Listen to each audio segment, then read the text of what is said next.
नमस्कार, माझ्या YouTube चॅनलमध्ये आपल्या सर्वांचं स्वागत आहे।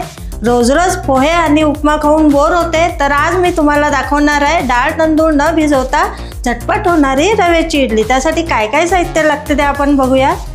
इथे मी 2 वाट्या रवा घेतला, 1 वाटी दही, अर्धी वाटी तेल, 1 वाटी खोबऱ्याचे काप, 2-3 हिरवी मिरची, 2-3 लसूण पाकळ्या आणि 8-10 कढीपत्त्याचे पानं, टेस्टसाठी मीठ, अर्धी वाटी डाळव, 1 वाटी कोथिंबीर, 1 टीस्पून साखर, 1 टीस्पून बेकिंग सोडा, 1 टीस्पून जिरे, 1 टीस्पून मोहरी।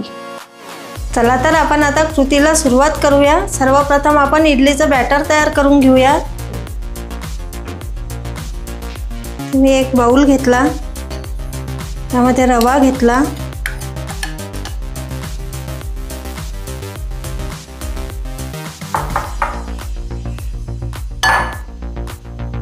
त्यामध्ये दही टाकलं,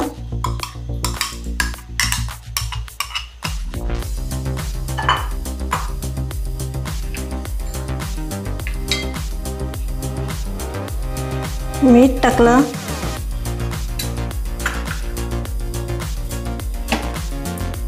सोडा टाकला,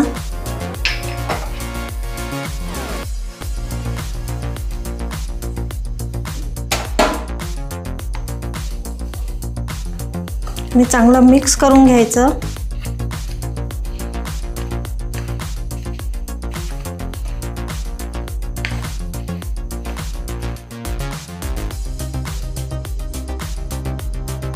अंदाजाने पाणी टाकायचं।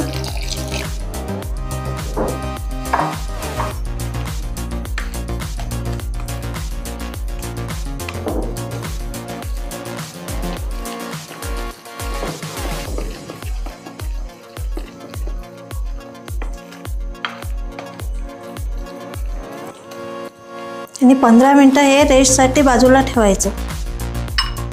चला तर आपण आता कृतीला सुरुवात करूया।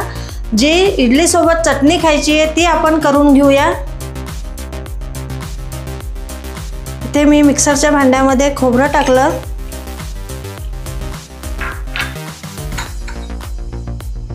डाळवे टाकले,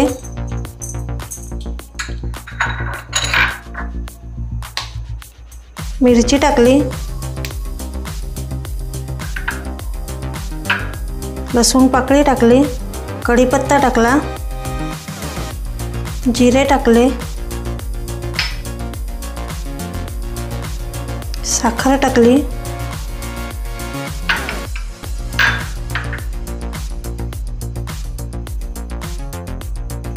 कोथिंबीर टाकली,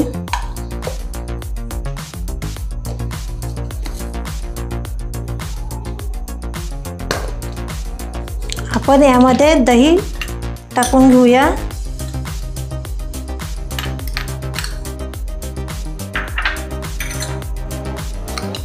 मीठ टाकूया, थोडंसं पाणी टाकूया,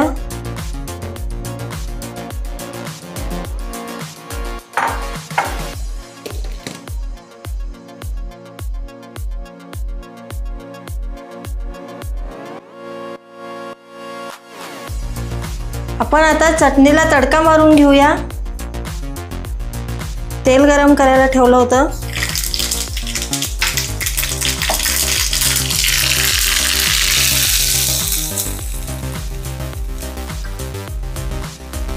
चला तर आपण आता इडली करायला सुरुवात करूया। सर्वप्रथम इडली पात्राला तेल लावून घेऊया।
यावर झाकण ठेवूया आणि 10 मिनिटं इडली वाफवून घेऊया। इडली झालेली आहे आणि आता आपण ती चेक करून घेऊया झालेली आहे की नाही। झालेली आहे।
असा हा झटपट होणारा रवा इडलीचा व्हिडिओ तुम्हाला कसा वाटला ते मला कमेंट करून सांगा। लाईक करा, जास्तीत जास्त शेअर करा आणि माझ्या चॅनलवर जर नवीन असाल तर सबस्क्राईब करा, बेल बटन दाबायला विसरू नका।